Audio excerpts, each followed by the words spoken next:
The Hiramic Legend Part 3. The astronomical aspect of the Hiramic legend must not be overlooked. The tragedy of Chiram is enacted annually by the sun during its passage through the signs of the zodiac. From the journey of the sun through the 12 signs, writes Albert Pike, come the legend of the 12 labors of Hercules, and the incarnations of Vishnu and Buddha.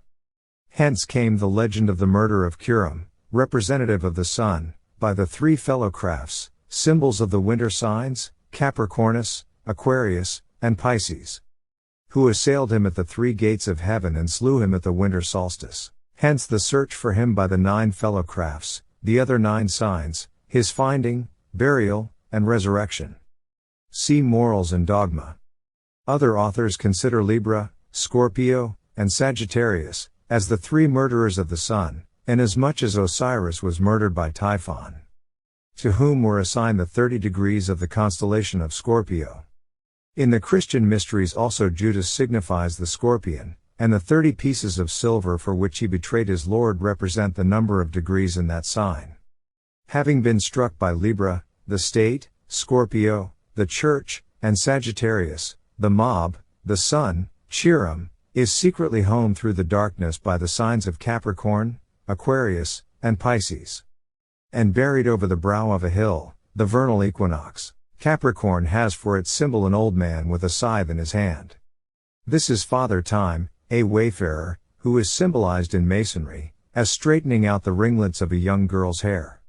If the weeping Virgin be considered a symbol of Virgo, and Father Time with his scythe a symbol of Capricorn, and the interval of 90 degrees between these 2 signs will be found to correspond to that occupied by the 3 murderers. Esoterically, the urn containing the ashes of Chiram represents the human heart.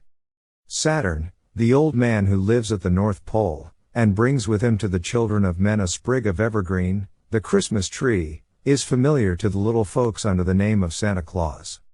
For he brings each winter the gift of a new year. The martyred sun is discovered by Ares, a fellow craftsman, and at the vernal equinox the process of raising him begins. This is finally accomplished by the Lion of Judah, who in ancient times occupied the position of the keystone of the royal arch of heaven.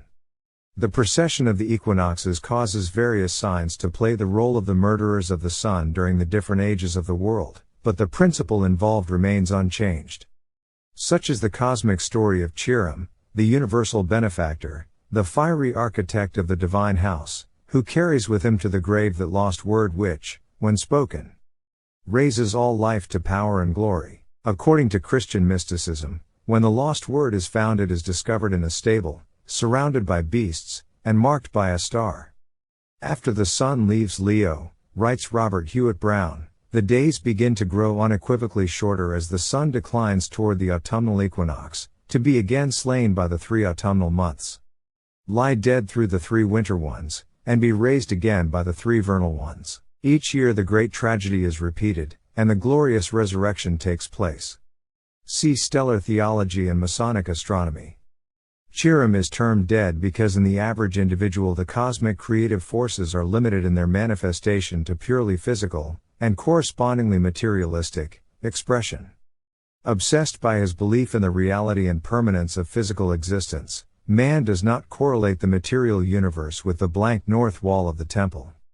As the solar light symbolically is said to die as it approaches the winter solstice, so the physical world may be termed. Excerpt from The Secret Teachings of All Ages by Manly P. Hall.